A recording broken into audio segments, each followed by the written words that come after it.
Run, party, repeat. Welcome to the East Coast Adventures Dirt and Vert Podcast, where we talk all things running, racing, and training to help you get ready for your next big adventure. Learn from our successes and our failures, and have fun at the same time. Join us right here every week with inspiring guests who share their captivating tales from the trails. And remember, nobody cares. Run faster. All right, welcome back to the Dirt and Vert Podcast. I'm David. And I'm Matt. And we have the brand new American and world record holder of the 100-mile distance with us, Ashley Paulson. What is up, boys? Matt, David, thank you so much for having me on here. And it just still sounds weird. I won't lie. When you just said that like that, I'm like, wait, who? Amazing. I believe everybody has saw the posts, the photos, the videos. I mean, absolutely amazing. But the very first question we have to ask you, how did it feel crossing that finish line, knowing that you just not only got the American world record the American record for the 100-mile, but the world record for the 100-mile? I mean, 12 hours. That's some people's 50-mile PR. Yeah, 50 mile, yeah. How did it feel doing that? Gosh, you know what? It still hasn't sunk in, I don't think. I'm on this cloud 9 still because I'm like, oh my gosh, the energy. But then also like, I wake up and I'm like, what do I need to do today? What's my training like? And I'm like, well, I'm on recovery because we did it.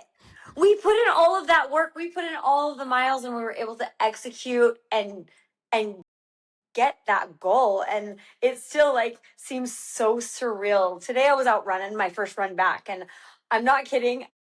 St. George is a small area, but I was on a path most of the time, only on the road for a short section. And in that short section, 3 people that I had no idea pulled over in their car, rolled down their windows, honking. They're like, congratulations. And I'm like, for what? And I'm like, oh, yeah, it's so funny. And I'm just like, no, it's just like, I'm just a little girl that loves to run. Like, and here we are. We are the world record holder for 100 milers. So it's still sinking in, guys. It's still sinking in. And well, let's just say this, like, you're a badass, period. Oh, yeah. Like, that was amazing. That was amazing. No, thank you. And honestly, that's what makes you such a great role model and athlete, is the fact that you are that humble. And that's why we wanted you on the podcast to begin with. Like, when we first started this podcast, you were like one of our, probably in the first 6 months, you were one of our guests. Like, we had watched you before we started the podcast. And that's why you are so humble, but you're so talented. Very talented, yeah. And I'm finally glad that no matter what anybody has ever said about your performances, that's all quieted now, because you set the bar completely above a whole new level. We're so happy for you. Thank you so much. And I really do appreciate your support well before this. Like, because there's been some crazy loud noise in my past. So and I'm sure like there's still some noise. I'm sure I haven't heard anything. And I don't just kind of ignore it, but I appreciate the support before anything was like, oh, well, now I'll believe her. Well, now, so, and I felt that from you guys right away. So it doesn't go without being noticed. So thank you. Thank you. So, everybody got to see this 12-hour run, but what everybody didn't get to see is the training. How hard? I'm sure like this was probably next level. Like you probably knew early on that you wanted to try for this world record, because obviously you knew what it was by the number. And I'm sure if you and your coach or whoever had a plan, what was your thinking, and like, what did you do different this time? Because I will say, when we had you on the first time, and I think this is a great comparison of how much your fitness has improved. I mean, this is drastic, Ashley. This is awesome. Not that you were already an amazing athlete, but you finished the 100-miler in 2024 in 14 hours. Yeah. You shaved almost 2 hours off of your race in 2 years. 2 hours. Yeah. That's insane. What was the difference? Like, was it just training, or have you been like working on this for a while and we didn't know anything about it? No, it was definitely, I feel like it's hard to say where my fitness was then. It's 2 years ago was so long ago, but I know I was in good shape then, but I didn't know what a looped course felt like either, or how that would be compared to a mountain course, or because it's very different. I had done across the years before one time and I was like, well, that was really fun. And then I saw they had another one. I'm like, let's see what I can do here. But I wasn't going for a specific goal at that one. And so could I have gone faster? I think so. Um, but I just was like, I'm here and I'm just this 14 hours seems good. I don't know. I don't, and so just kind of pace myself. And then once I felt that and I felt so good with that 14, I was like, then I like looked into the numbers a little bit. I'm not a numbers person because it's never, I like to push myself and push my limits, but I really am like, I just want to go and see what I'm capable of. But I'm like, I am curious what that has been done by another female, because if they can shoot for that, why shouldn't I try? Absolutely. If that was fun. The loops were fun, which loops doesn't seem fun to some people, but to me, I'm like, that's a party for the whole time. So I think I could thrive off of this vibe. And so I saw the time and I was like, okay, oh my gosh, the 7:30 average. Well, it was like a 7:38 or something like that or something. I was like, for 100, that's a lot. That's fast, but kind of kept it in the back burner a bit. And then last year I wanted to go for it at Tunnel Hill. I was like, I hear that's a great course for it. I feel really, really good. Like my heart rate when I'm running at a 7:30 pace is usually in the 120s, 130s. So I'm like, I feel like that's pretty achievable to go push that for 100 and try, see what I could do. But I ended up getting injured. And so I wasn't able to toe the line to Tunnel Hill. And so, I'm like, hey, here we go. Back to jackpot. Let's go. Hips good. My average was feeling good again. My heart rate was back being low. Fitness came back. I actually did hire a coach just a few months ago. I haven't had a coach in years. But I was like, I've got a big year. I want other eyes on me, not just my eyes, because my eyes get really big and I want to do it all, which I kind of am this year. But I need help. I need help. And so I hired Joe, and he has been amazing. We've kind of like pulled in what I have been doing and then his ideas and then marrying the two together. And the way he had me dialing in my longer runs was a little different than I would have done. I think I would have still been in the mountains a little bit more. But I was trusting him and he was trusting me. I was riding a lot more than he was used to seeing an athlete do, riding my bike. So he's like, well, that's a lot of hours on a bike. But I'm like, this is what works for me. And so we just kind of married our coaching, because I'm a coach and so it was really great to have other eyes on me. And he's fantastic to work with. And we came up with a plan and we're like, all right, every 1.2 miles, this is about what I need to be, around 8:15 lap. So 1.2 miles, that's about a 7:15 pace ish. And just maintain my heart rate. Hopefully it's going to execute just how it has been in training, and all the training, you guys, it paid off. It was great. It definitely paid off. And to your point with having a coach, like the biggest benefit to all of that is that you have someone to hold you accountable, and you don't have to spend time that you don't really have writing your own program.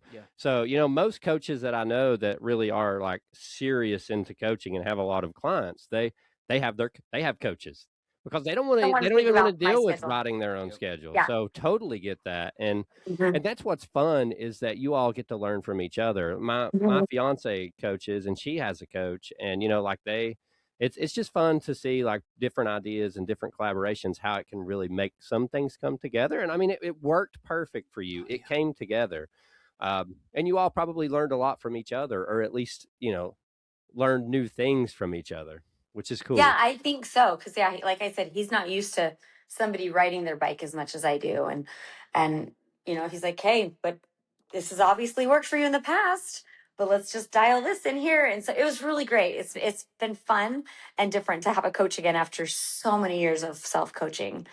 But well, I've got to ask you this, because I didn't realize when we had you on, like, Jackpot was your first like loop race. no, it was the across the years, like Across a month the years. before. Okay. Yeah. But yeah, so you were fairly new to loop races. So Yeah. It So was still only my third this yeah, time. doing 2 in a row probably helped learn a lot. You did really good at across the years too, by the way, if I remember looking at that. Thank you. It was like 14:30. I can't remember, but it was. Yeah, I was ecstatic with it. I mean, again, I was like, sure. Again, Miss Humble, she won the race in 14 hours 37 minutes because she's awesome. Yeah. In 2023. Amazing job. Yeah, 30 minutes faster. And then a month or 2 months later, first female, second overall at Jackpot in 2024. And then this year, obviously, everybody should know at this point what you've done. If they haven't, they just need to get on social media and look. Yeah. Just Google Ashley Paulson. It'll be the first thing that pops up. But so, fueling and strategy for a loop course looks a lot different than a mountain race. Yep. And so different. That was probably a little bit of a learning curve for you too. After the first race, you probably picked it up a little bit on your first Jackpot after across the years, but it's something that you just keep getting better at the more you do it. So did you have a like a fueling strategy dialed in going into this? Because I mean, what was your overall pace? 7:21 ended up to be, yeah. I mean, to hold that pace, like you could stop, but you would have to try to either, like make it up or run a little faster, blah, blah, blah, blah. But in order to do that, like, you had to have good handoffs. You had to have everything ready. Potty breaks had to be dialed in, Dialing potty breaks. Gotta run fast. I still remember her prayer on the last podcast. Because I'll still say that prayer. Speedy legs, quiet bells. I love it. But with that being said, like, you probably had a really good learning experience from across the years of things that did and didn't work. Same thing with Jackpot in 24, coming all the way into 26 now, and the list of races you've done. What was your plan this time? Well, I had typically, like, I'll be like, hey, Maddie, this is what I need at this mile, and he'll make it for me. This one I had all pre-made. I just didn't want anything to go, because I cared before. Don't get me wrong. When I say I didn't care at a race like that much, it's like, I'm not going for some type of record. I don't mind stopping and like putting in my powders and stuff. But this one, I pre-made everything the day before. I had teeny tiny hand bottles, like just like this big.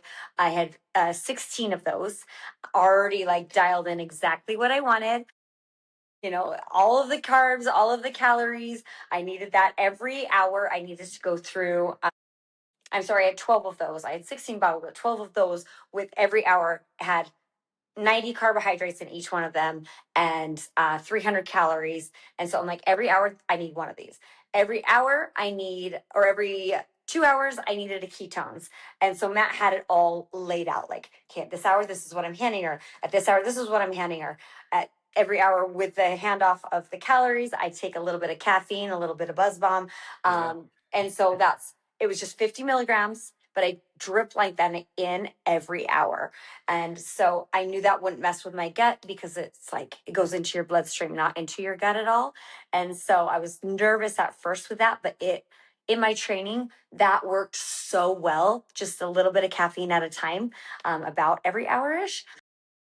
And I talked to Killian about it. We all know who Killian is, right? The king of 200s. And he actually told me to take 100 milligrams. I'm like, that's a lot. But he's like, try the 50. Like, going into it, like with his races and stuff, he's just been setting a lot of caffeine. And so he's like, maybe later in the race, if you feel good still, but you feel that fade and your gut's not messed up, take 100. And I never needed to do that. I think 50 for my body weight and all that stuff was perfect. But Matt was dialed in. Like, he's so good. Like, he's my numbers boy anyway. He's got like OCD on like how things roll. I typically don't. I'm just kind of like, I don't know, out.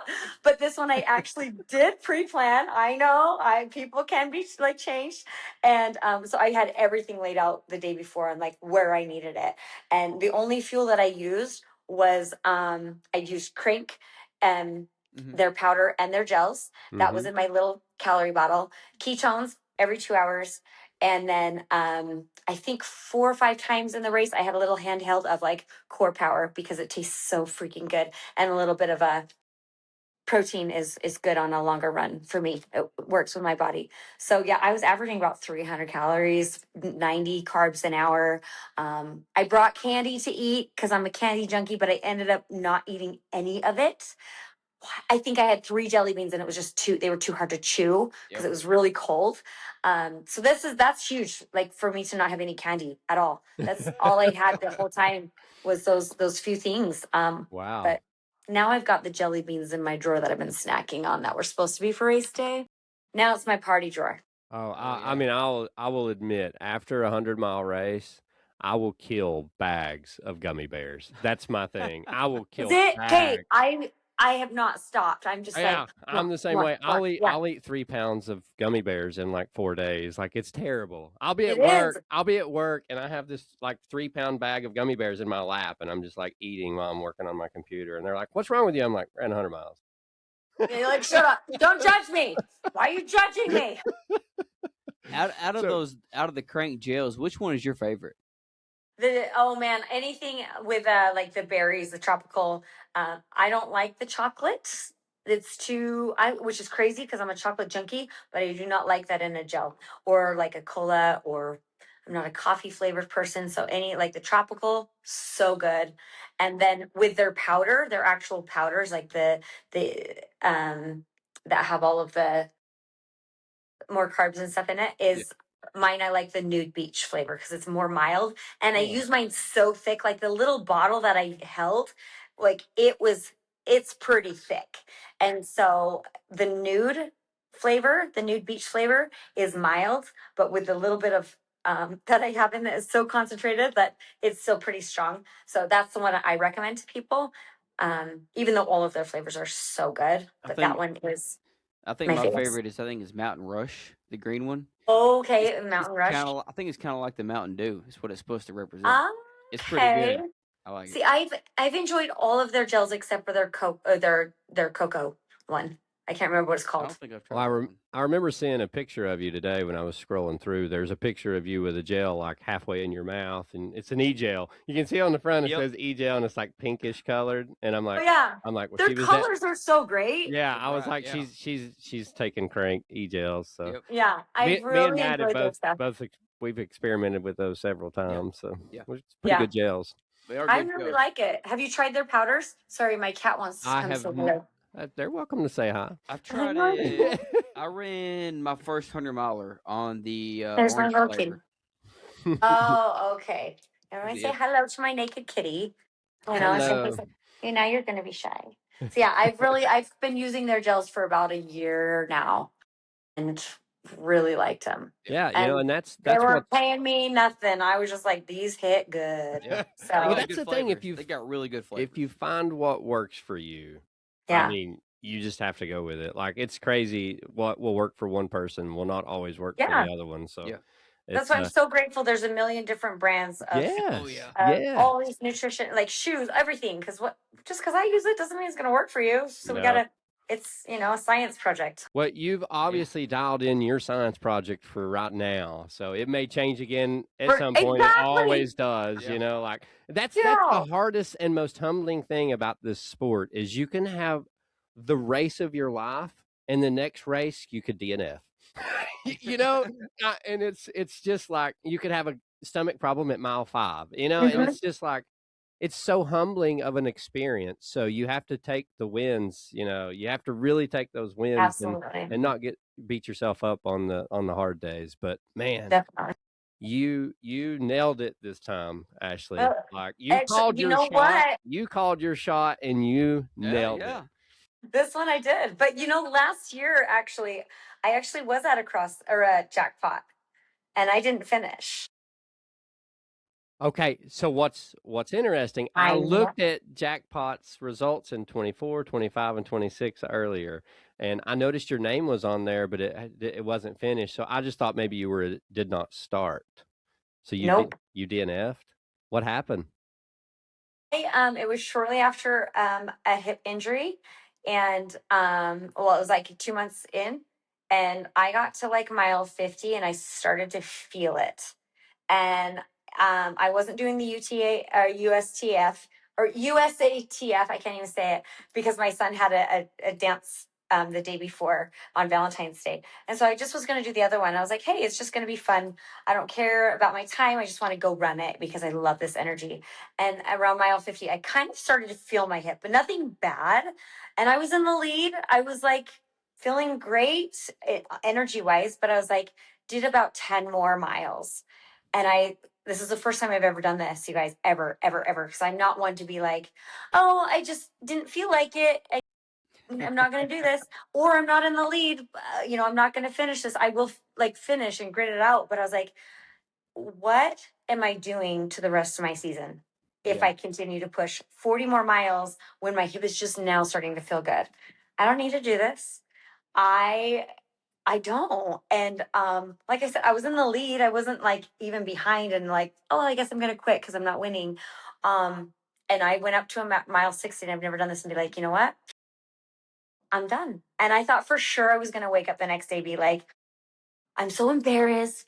I quit. I don't quit. I'm always telling people push through. But when it comes to pushing through on an injury, it's not worth it to me. If it's because I'm like, I don't know, sore or tired or something, no, I'm going to finish it. I don't care if I'm crawling.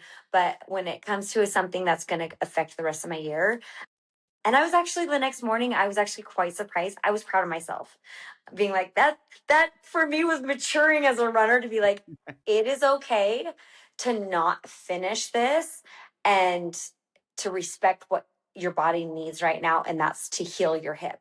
And then went on to have a great year once I let it heal all the way. So I was proud of that. And people can say all they want, be like, oh my gosh, she's promoting quitting, but stay hard all day long. But I love but I'm like, I don't need to run on a broken bone. I want to do this forever, not just for now. And so for me, it was actually a growing and learning experience to actually go to them and be like, they didn't pull me off the course. I'm like, here we go. I'm calling it. So yeah, there's another jackpot. Didn't finish last year. Well, and then this year was the world record. Yeah. And the honest truth, if you would have finished, there's no telling what damage you would have done. Yeah. You may not have been able to do what you did today or this past weekend. Yeah. Exactly. So, and we say it all the time on this podcast. There's a fine line between being tough and being dumb. Yeah. Yes. And we're dumb a lot. Yeah. It's very hard to make that choice because, just like you said, it's the fear of waking up the next morning and going, man. Yeah. I could have done better. What people are going to think, like, oh, she quit. Yeah. Yep. She's just, got too hard. And I'm like, who cares? Why do we care what they think? So, yeah.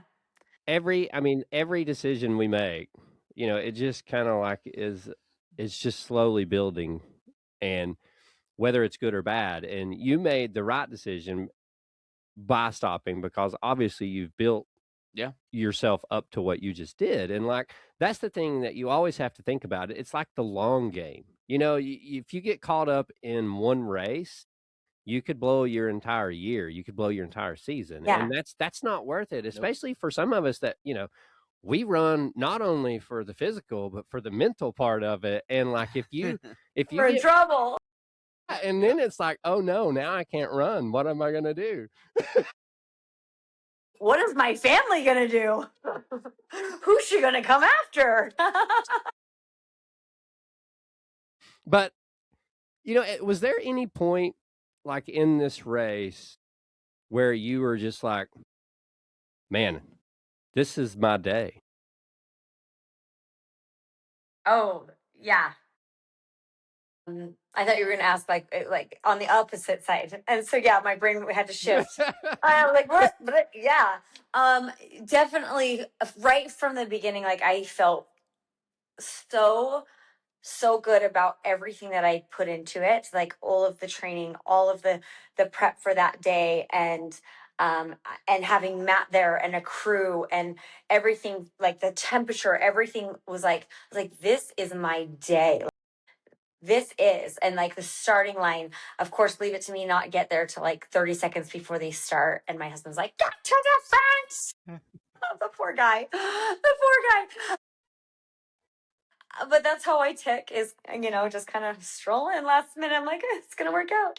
And I started off going pretty fast, and I was like, just pull back, it's a long day, And but I'm like, gosh, it just feels so good. And I did want to average around that 7:15 at first, like 7:10, 7:15, just to bank something just in case there's bathroom or whatever. And I'm like, oh, this feels so, after solid taper and everything, I'm like, this feels how it should feel. Like so easy right now. I mean, we're 10 miles in. I hope it feels easy. Like hopefully I'm not hurting by then. And so, yeah, like, and then by like the last 20 miles, I broke everything up into 5 miles. And I was like, dude, I only have 4 more of these, of my laps. My laps are 5-mile laps, how I break it. And I was like, I can do this pace 5 or 4 more laps. Like, there's nothing is gonna, like, everything's ticking. My stomach is happy. My energy is good. Like, things are hard, like tired, but I've done this tired at this pace before. I've done how many runs at this pace, so tired, with like an 8-hour ride the day before and a 20-mile run. Like, I can do it now, So I just felt really, really confident, like most time, but I never wanted to get to the point that I'm like, I got this in the bag, because once you get cocky, I swear things, but I'm like, I'm confident that I can hold this. Is it mine yet? No. Anytime people are like, you've got this out, this is yours. This is already yours. I'm like, no, we got to keep fighting. Like, and people kept saying that on the course, like, oh gosh, there's no question that you're going to get this. I'm like, we got to keep fighting. Like, how to keep remind myself, don't get it in your head that you've got it. You don't have it. Yep. You don't have it. You feel really good. Hold on to that feeling, but you do not have it until you cross that finish line. Absolutely. So, absolutely. Yeah, it was, but like just a really happy, good energy day for sure. That's absolutely amazing. And you're 100% right with what you said. I mean, anything can go wrong at any certain time. We had a guy on here last year, was winning a big race around the East over here. It's called Cruel Jewel. Yep. He was winning it. And it's 104 miles. He DNF'd at 102, winning the race, passed out. Yeah, see? Yep. Like, you just don't know. He said the only thing he remembers was someone carrying him out. Oh, that makes sense. I mean, and that's the thing, like what you said is right. Like, you cannot ever lose focus, because if you forget to take that one bottle, you forget to take those calories, it just slowly starts to fall apart. Yep. For sure. Yep. And it can happen like that blacking out. And I 100% understand why you laid everything out, because like this was a serious goal. I mean, to run a 7-ish pace for 50 miles is impressive. To do it for 100 is insane. Like, that is awesome.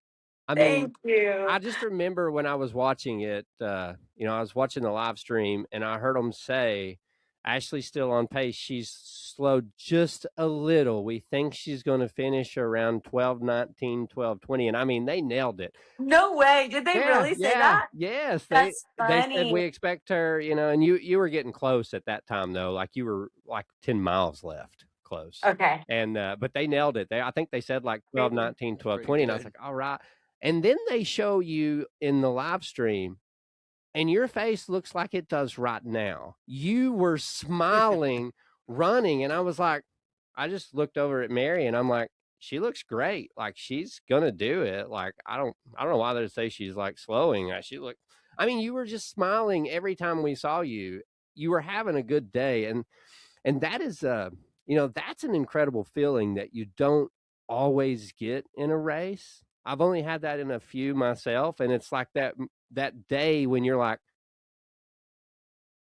this is my day. Yep. Like, today, everything is falling, it's working right. Today is my day. And you don't have a lot of those. and you kind of try to hang on to that. And for that to happen, like, I mean, there was so many things that could have went wrong. Yeah.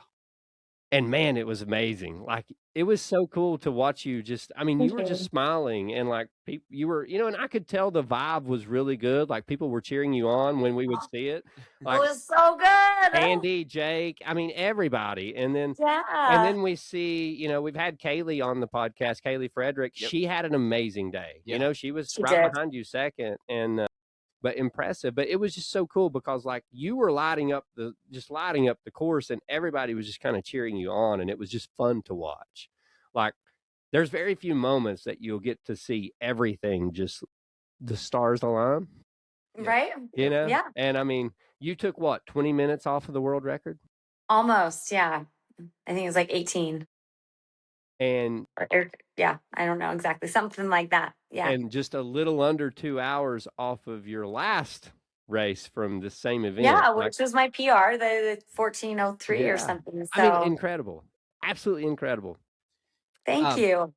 Yeah, it wasn't easy though, just because there was a smile. No. A lot of people were like, you didn't look like you were working hard. I'm like, I tick different though. Definitely there are races that I've like you, I don't have a smile as a different push. But there was definitely hard areas, but like it was very short. I think it was maybe a 10-mile section that I like really was struggling. What got you in the struggle? What put your mind there? Well, the loops didn't calculate. And so my watch was saying one thing and theirs was saying another. And I was like, okay, I get they've missed before, but it's going to add up. It's going to add up. And I just kept like looking, and I was like, this is off. And about halfway, it was actually 50 miles because that's when they came and rode the bike with me as well. And it was exactly 50 miles because my watch just clicked over to 50 miles, and I'm talking to the camera for this. And I was like, but theirs says like 47. And I'm like, gosh, this is off, right? This is off. I was still happy because I was like, it's going to catch up. But then I brought that up to my husband, and we only have a few seconds to chat because he cannot be with me on the course moving forward at all. So he has to stay put. That is a rule for the USATF. And so as he's handing off, like he's just got to move with me. If he moves at all, I just don't know how strict they are. I was like, just keep your feet planted. We're not breaking one dang rule here. And so we only have like 10 seconds as I'm running towards him and I'm running past him to like relay like information unless I was to stop. And I'm like, hey, just so you know, their timer's off. Will you go check it? And he's like, okay, so the next loop goes by, luckily it's only like 8 minutes till I get the next one. And he's at the timing mat this time. And he's like, keep going. We're figuring it out. So I keep going, and I'm still kind of getting in my head. I'm like, gosh, theirs is right. I'm barely on. I'm like barely hitting this, and this is halfway through. I have no give. And then the next loop goes by. I was like, they're off, right? And he's like, no, theirs is right. Right now, you're at 47 miles or 40, maybe by then it was 50. I can't remember. Anyway, and he's like, you are averaging a 7:29 pace, which is still on course for the record, but not what I'd been seeing on my watch. Yeah. And I was like, what? And I kind of like didn't yell at him, but I was like, what? I was like, there's no way. There's no way I'm averaging a 7:29 right now, or like I have been for the last 50 miles. And then another loop goes by, right? And I was like, honey, there's no way. There's no way. And he's like, he grabs me and he's like, get over it. Ooh. Like so serious. Like he doesn't, like if you guys have met Matt, he doesn't get like mad or anything, but he like grabs my arm and says like, get over it. Theirs is right. Whatever's theirs is saying, this is what we have to go off of. And he's like, you need to change your attitude right now. Like so firm. I'm trying to say it without a smile and be as stern as he was, because he was stern. and that messed with me. I was like, oh, not him being stern, but I'm like, oh my gosh, I don't have time to like go to the bathroom. I've got nothing. And I have to maintain this like exact, if not more, if I want this goal. And I've still got 40 some odd miles to go, And so, yeah, I kind of freaked out, but his hard love, because I was like, wait, no. And he's like, just like, no, stop. I was like, shut up. Theirs is right. Yours is wrong. Cause that's all we can go off of. They're not going to go off of my watch. They're going to go off of what they have. And And so I do about another like half mile, mad that he reacted that way, because I wanted him to be like, it's okay, honey. Like, I'm so sorry your says this. And kind of like the coddly, like, it's okay, we'll figure it out. But he was like, get over it. They're right. And like yells at me. And I'm like, how dare you do that? And then I was like, okay, give me a few minutes to calm myself. And I changed my attitude. And I was like, okay, now I can still do this. It's going to be a little harder than I thought, because there's no give. So the next loop, I'm like, I was like, okay, I've changed my attitude, back smiling. I'm questioning whether I can do this or not, of course, but I'm like, all I need to know, I'm going to ignore miles all the way. I'm like, I just need to know exactly what I need to see time wise on my watch, because obviously I can't trust my watch, can't trust it. But per lap, do I need like an 8:10 per lap for that 1 mile, 1.2 miles? Do I need 8:05? Just tell me, and that's what I'm going to do. So I do another lap before he comes to me again and tells me, like, this has been 10 miles of total, like 20 seconds each time getting this little bits of information, and it has messed with me. I'm so sad, because I thought for sure I'd been hitting those 7:10s, thought for sure I'd been like doing better, because I spent $800 on this thing. Discount, you guys. Anyway, so like, changed my attitude. I was proud about that. And then, whatever goes on. And Matt's still at the timing mat and or timing area. And he's like, as I'm coming through, he's like, what does your watch say? And I tell him, I'm like 58 something. And he's like, it's like, okay, you're actually at 58 point. And it was like a quarter mile above what my watch said. And he's like, you're averaging a 7:09 right now. You're killing it. Keep going. And I'm like, so they had missed 2 of my or 3 of my laps or something, but they did find it and like calculated it. And oh my gosh, but it was 10 miles of me being like, oh shoot, this is okay. I knew it was going to be hard, but oh man. And with all that confidence, the last 50 miles, I was like, I was not doing the pace that I thought at all. And then I was. And so it was, and I was proud of myself for changing my attitude before he told me the good news about my average not being a 7:29. It was like a 7:10 or 7:09. But because that's hard. And I was frustrated for sure. That was a low. Frustrated. That was a low to a high for sure. That. Yes, and it went like, okay, I got it. It's okay, but I'm still frustrated. But I'm like, let it fuel you. But then he told me that. I'm like, yes, I've only got like 40 miles left. Now I've banked time that if I need to slow or if I need to go to the bathroom, it's okay. It's okay. Yeah. So anyway, that was the lowest I got. And it was like, it wasn't even bad, but it was enough to mess with my head for sure. Thank goodness for video footage, right? I know, yeah, and they did go through all of that, and you're like, yeah, oh. Thank goodness. Yeah, I can only imagine how that felt, knowing that you still had like half that distance left to run and thought you had ran it faster. That would be like a real low. But I could totally see her being upset because of how he talked to you. Like in a race, like, you're already kind of like up and down anyways. And if you're in just in the right moment, you're like a little kid, Dare you? Hey, I need those. Don't talk to me that way. He's so good. Like he can read me when I need that hard love or when I need that tender. Like I might have wanted that tender. Like, it's okay, honey. Like we can still fight. But he's like, get over it. Change your attitude. I'm like, oh. Go pal. I love it. No, he's so great.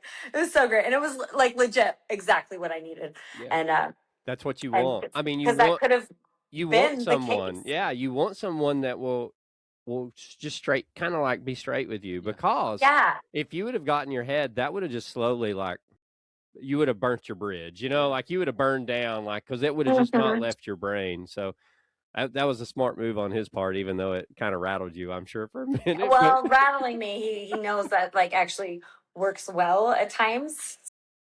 Angry running. Yes, I mean, I love happy running. I thrive off of it. Every once in a while, I was like, oh. Now it was fun though. But it's funny to laugh about it now with him. But he knows what I need, and I'm grateful that he's that way instead of being like, oh no, this is happening, like, it's okay, or for the most part. Sometimes he's seen that, and that's what I need to do, but he's really good at like helping me push through certain things, whether it's pain or puking or whatever it is, and being like, we're not done. Yep. We're gonna figure out how we're gonna get this done. I didn't have that at this race, but he's definitely dealt with that at other events and handled it so well that sometimes it's hard to see the person that you love hurting, but he knows that I love this so much, and that's one of the reasons, like, I've signed up for it knowing it's not going to be comfortable. Yep. And he's like, if I just was coddly like that, or like, oh, you need to quit, you're hurting because like it's uncomfortable for you, you should stop, he knows that's going to hurt more tomorrow, and then he's gonna have to hear about it forever. So he's like, no, she's not gonna not finish because I don't want to hear about it for the next 2 months. He's a smart man. Took him years to figure that out, I'm sure. Right. 25 years of this craziness. Wow. That's awesome. Congratulations. 25 years. Yeah. That's great. Thank you. So I look, and you've done Cocodona 250 on here. Mm-hmm.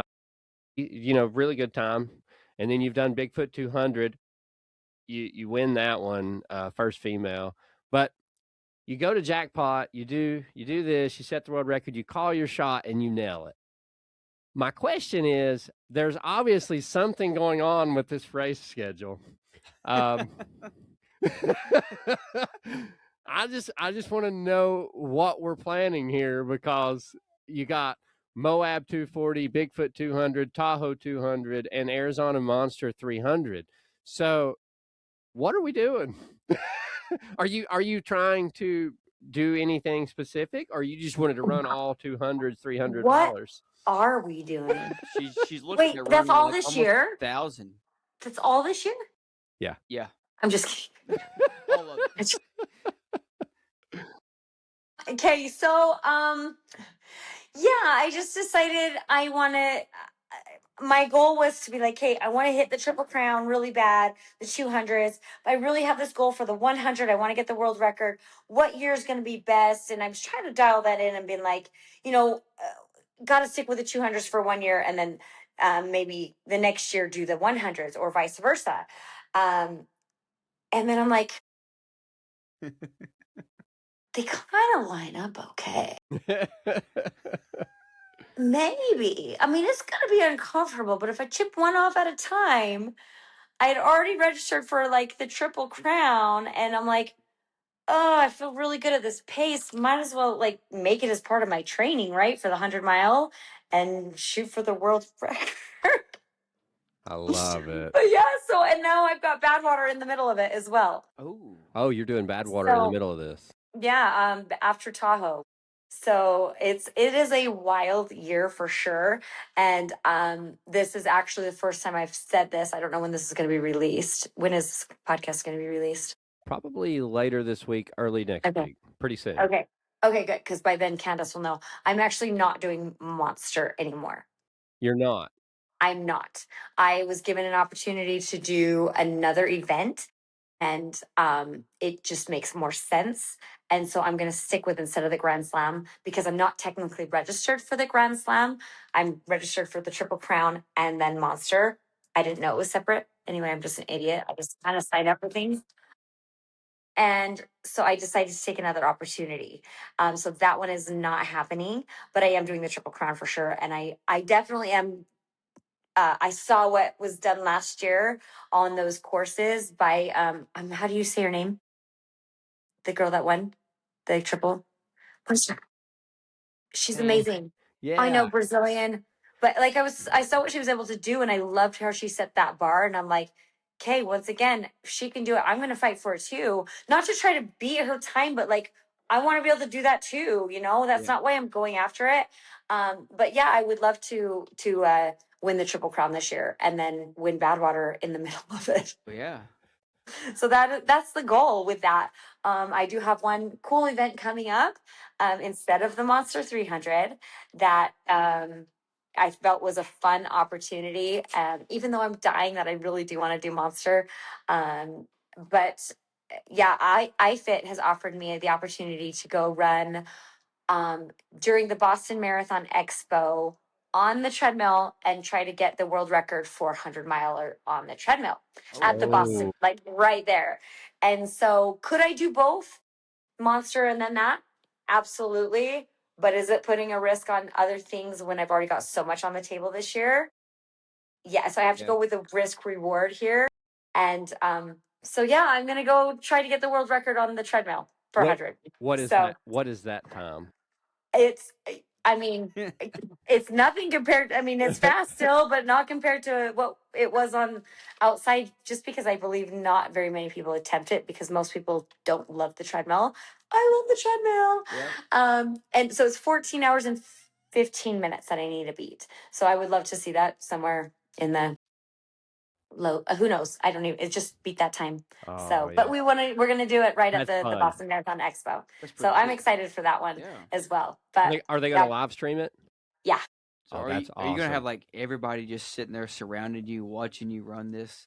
I guess, yeah, like, because they need to have barricades around it just so nothing bumps the treadmill. It'll be kind of like she's running in like a fish aquarium. Yeah, you know, like, yeah. I think it'll be like leaned up against the window, staring at her. Suppressed, as long as their noses and faces are smashed. Yep. So I don't think it's quite as cool as like the world record for outside because the treadmill is just so different. But it's something that I am passionate about is a treadmill. I obviously work for a treadmill company, and I'm like, I feel like that one should be attempted by me because of my passion for treadmills too.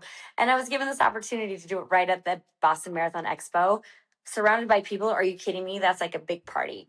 And so trying to weigh things out, I'm like, both, should I do both? Like Monster right before and then hit that 100. I could do it, but the risks are a little higher when I've got so much other things going on this year. But I have not let Candace know yet because that was just kind of barely decided. So she could have 2 world records. Well, what's great too is what great timing. Like, because if you were to wait and start training for these 200s and try that later, like that's completely different. Like, you know, like training for you. So like you're coming off of this peak performance and yeah, it'll be fun. I'm really excited, and I love representing iFit and then being on the treadmill and all the people. So for me, I was like, okay, this is the route we're taking, and then we'll crush the Triple Crown is the goal. So well, I will say we love our iFit treadmill. That 40 incline is amazing. Man, I love it. It is. I know. I love it. Like I use that 40% grade so much. So it's helped me so much with my training. Yeah, it's so cool. The first time I tried that, I was like, "Oh wow, it's pretty cool." Like with you getting don't hold over ours. You get to see the we got a road out here, the service road for a race that we do, and you put it on there and you just run it with it. Yeah, and I'm like, this is awesome. Yeah, it's great. It is cool that it just kind of like knows exactly where to take you and you don't have to touch anything. Yeah, I mean you are by far the perfect candidate to do this. I mean, they couldn't have picked a better person like to set a treadmill record. That's amazing. Who has the record right now? Is it still better? Are you trying to break the overall or the female or no? I actually don't even know what the overall is. The overall is held by Taggart. And I think what is that I time? think it's 11 hours something. Okay. Probably not going there. Yeah, I think it was 11 hours something. I think you can probably even see some of that somewhere. It might be on YouTube. I don't know. I'll have to look into it just because. Yeah, and I can find it. I'll send you the link. I'd love that because I mean, yeah, you never know. That's not too far out of your wheelhouse. I mean, and it is a treadmill, which is easier. You ran 12:19. Yeah, at Jackpot.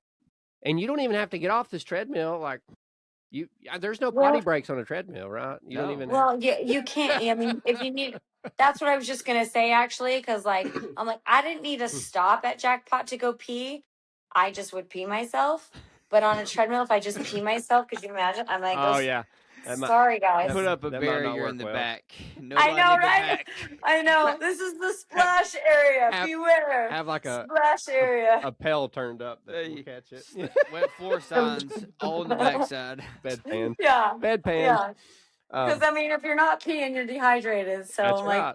hopefully my gut will be happy. But yeah, I definitely probably peed myself 10 times during jackpot and was just like, Yeah. I'm not stopping for this. No. Did your bowels prayer work?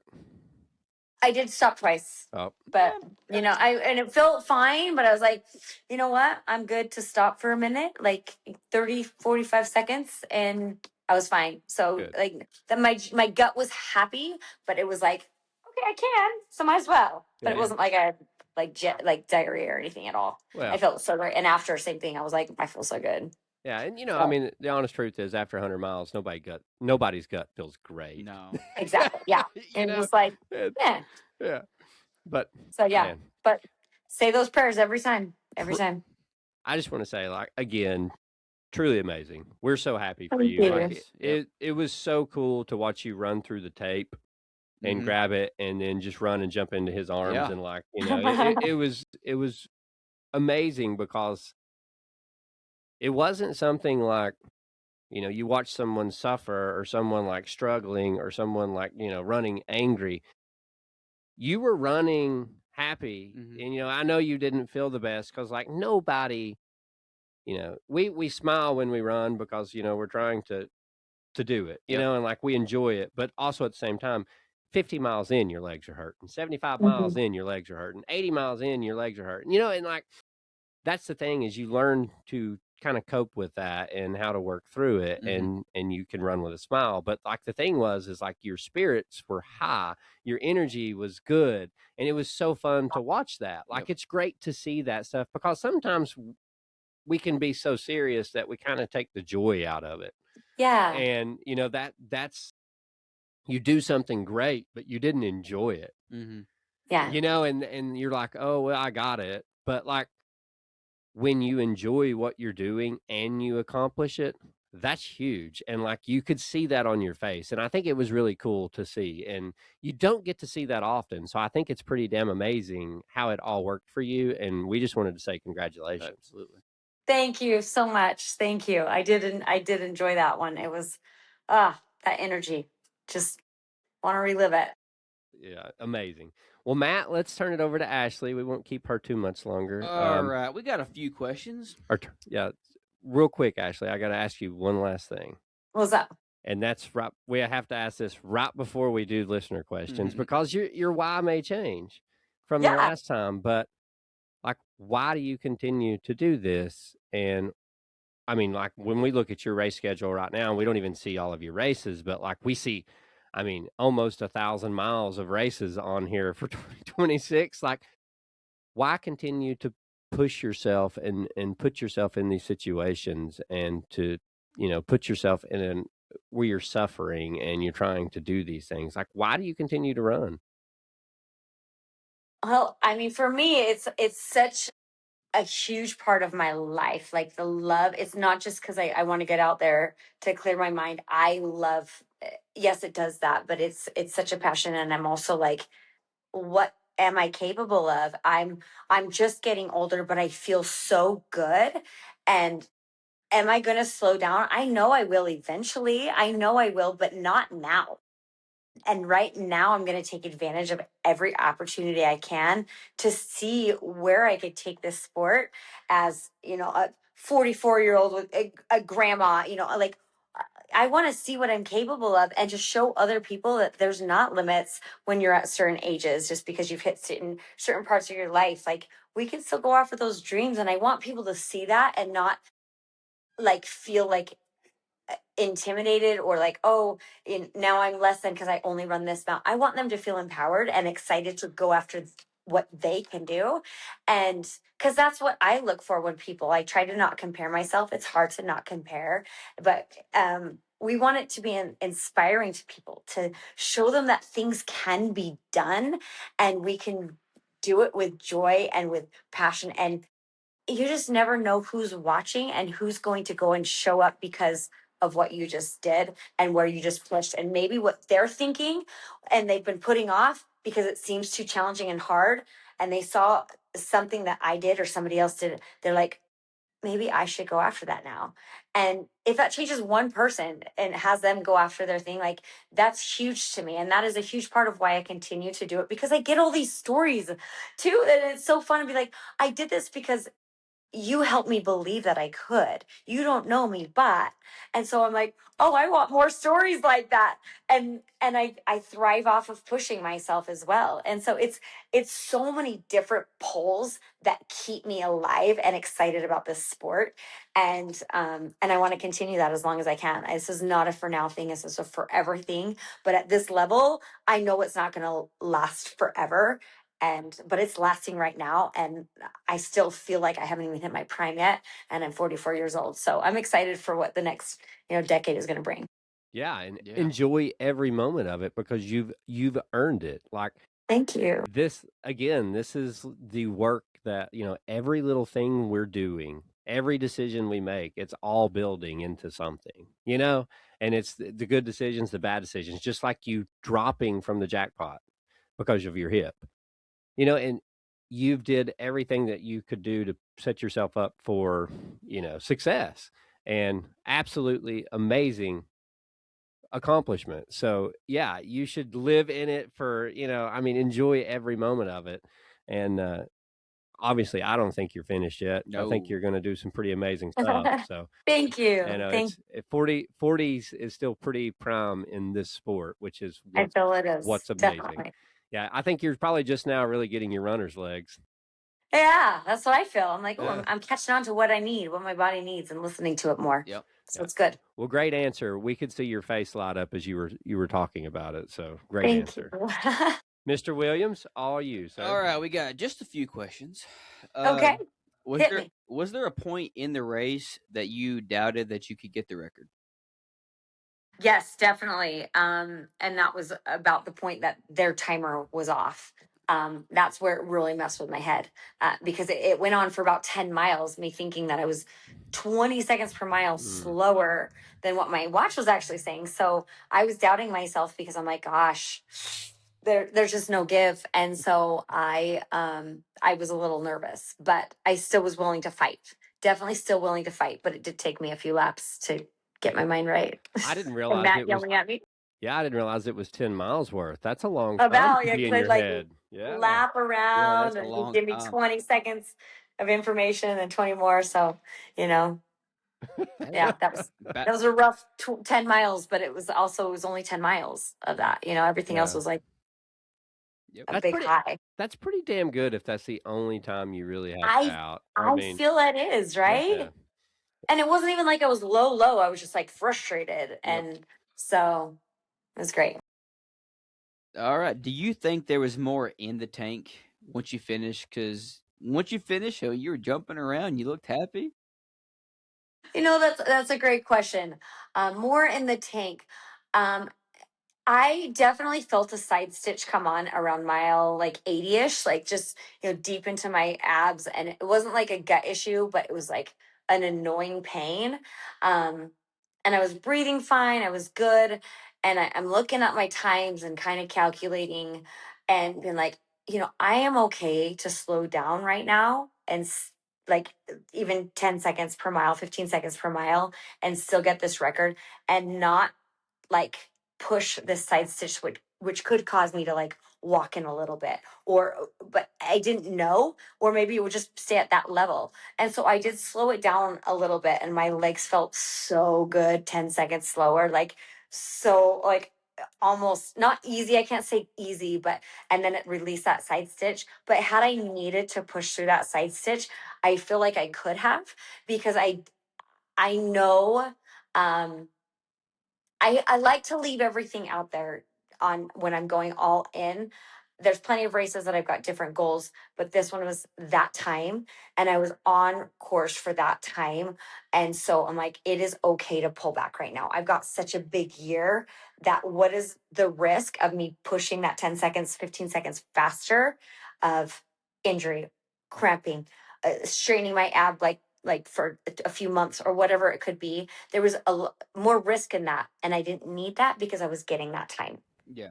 Does that make sense? Yep. And so yeah, I did finish feeling really good and tired. Like that jumping was adrenaline, and then I'd stop and be like, somebody hold on, somebody hold me, because my balance is gone. But I definitely felt like I could have gone a little faster had I needed to. Some people might read into that bad and be like, she should just leave it out there no matter what. But I've got a lot on the line this year, and so I kept it where I knew was a little safe, and I'm happy with that. Yeah. Smart. Yep. All right, here's the last questions.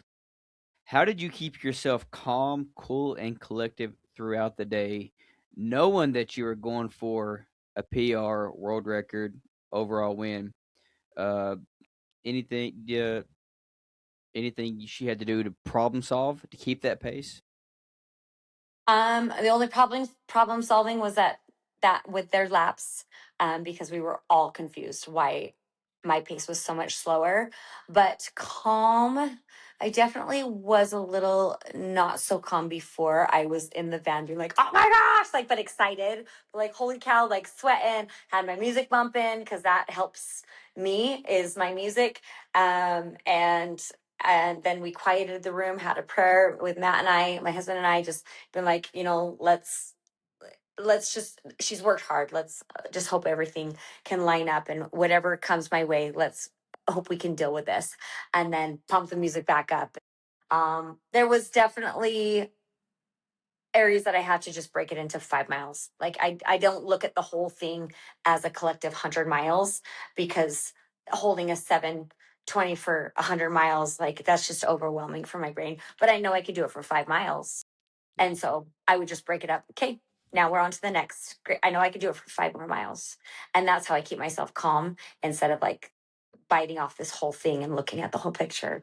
I knew I could do it for 5 more miles. And that's all I needed. And it got me through 20 of those 5-mile laps. Well, if you look at the big picture, it can be overwhelming. Yeah. So absolutely, very smart. I've got to ask you this because, like, I think that we, at some point, you should go for the 24-hour world record. I don't know if you've ever thought about that, but like you, with that performance, like, have you ever thought about trying to run for Team USA and doing the 24-hour? They've reached out to me. They want me. They would definitely like me to try. So yeah, it's kind of it's kind of gone back and forth the last few years. They wanted me to go for it a few times, and then after this performance, they were like, please. Yeah. So yeah, it's definitely something that I might like consider. But I do love the mountains and all that, and the energy of like a 1 mile loop, but a quarter mile loop might be, who knows? Yeah. Who knows? I'm not gonna say no. That it's not going to happen, but I'm not going to say that it is, because I have no idea what to do. I just need to get through this year, you guys. Yep. You got a good year. It's going to be a fun year for you. It's going to be great. It's going to be awesome. And then I have one last question. Nothing major, but I was just curious. You had like a dozen plus bottles prepared and ready. Did you run with any bottles, or did you take shots and keep running? What was your strategy there? Yeah, I would grab it and hold on to it. It's so tiny that it didn't weigh me down, and then just like sip on that for like maybe even a lap or two, and then I would toss it. My husband said I was very conveniently never tossing it right at the table. I would toss it like 20 feet before, 20 feet after. I felt like I was tossing it right at the table, trying to be nice, but he's like, you never even made it close to the table. I mean, at that pace, it's hard to judge your distance, right? That's why I don't do hand-eye coordination sports, guys. I'm a runner. Yeah, I'm like, I swear it was like right by the table. He's like, nah. He's like, you're like, oh, another bottle, and you toss it. And he's like, I gave him a lot of work. But yeah. So yeah, they're just little, seriously tiny handhelds, 5 ounces. Fits perfectly in my hand, not weighing me down. Really just, something good to sip on. I loved it. I loved it for that type of course. It was perfect. That's awesome. Yeah, just got little bottles on Amazon. The super bottle. Yep, super tiny bottle. Well, Ashley, thank you so much Yes. for taking the time to be on this podcast. Of course. I will say that, I think what you're doing and how you're doing it, Mhm. you're going to inspire a lot of young ladies to Oh, want yeah. to learn how to get into ultra running. I hope so. And I think you're going to even inspire some ladies that were at the jackpot that, are still young and, just like Kaylee Frederick, she ran a 14-hour, like she could be, she could be well on her way to one day breaking a world Absolutely. record. So Yeah. I think what you're doing, you're laying a good foundation for young girls to know that they could be a badass in this sport, because even in the events we put on, one of the things we're starting to see is a transition of more females winning our overall races. And we're seeing it kind of across the board in other races too. And I think that's just a testament to this sport. When you get to, you get into ultras, it's a different story. Yeah. It's not always about strength and speed. It's about endurance and grit and mindset, as far as like learning how to control things in your head and being able to do that. Like the mental game is so hard in this. Yeah. And it's a bowl of, it's a bowl of soup here that we're all trying to work through. But I think, but what I think you're doing is pretty amazing, and I think Thank you're going to you. inspire a lot of young girls to want to be in this sport, and which is awesome. So thank you for everything that you're doing, and congratulations on one hell of a performance. Thank you so much. You guys were so great. So fun. Always a pleasure to chat with you guys, and just, nice little friendly conversation. And so the goal is to just get more people excited and to move and hopefully inspire them to go after big goals, big dreams. You're definitely doing that. Yeah. So Ashley, thank you. Do you have any questions for us before we close the podcast? Oh gosh. What's next for you guys? What do I got? I got Cruel Jewel 50. He's doing Cool. a 50 miler. So Cruel Jewel Love is a trail race in Georgia. It's got the 100 miler has 30,000 feet of elevation gain. So it's a pretty hard race. It's a pretty historic race for this area. Yeah. So it's kind of cool. Obviously the 50 miler has a lot of elevation. It's a lot, yeah. What's the 50 have? Is it I think it's like Probably 15,000. half. Yeah, it's right at 15,000. Wow. That's amazing. That'll be rad. And then I have a 50 miler next in March that I'm going to try to see if I can see. My fitness isn't exactly where I want it to be, but I'm going to try to break the state record for the 50 miler. Yes. Okay. I've done faster than the state record twice at Yeti 50. I won Yeti 50 the last 2 years in a row in about 6.5 hours. So the state record for Tennessee is just 7-ish hours. So I'm hoping I can do it, but we'll see. You can. You got it. I love it. That's incredible. Well, thank you. We've got issues with our fun. I feel fun. Love it. That's why we surround ourselves with people like that do it too, so we don't feel a little too nutty. But I mean, you got to have goals. Absolutely. Well, Ashley, thank you so much. Honestly, it's been so much fun catching up. When you finish this long list of 200s, we would love to get you back on later this year. Let's do it. And I hope that we see your name on a treadmill record here soon too. Oh, Yeah, we'll see. Boston Marathon, here we go. Oh, don't worry. When we end this podcast, I'm going to be searching for what the overall record is. I'm going to send it. Yeah, I am curious. Now I'm curious. We'll see. Ashley, thank you so much. And we've truly enjoyed the conversation. Absolutely. Thank you. I did too. Have a great evening. You too.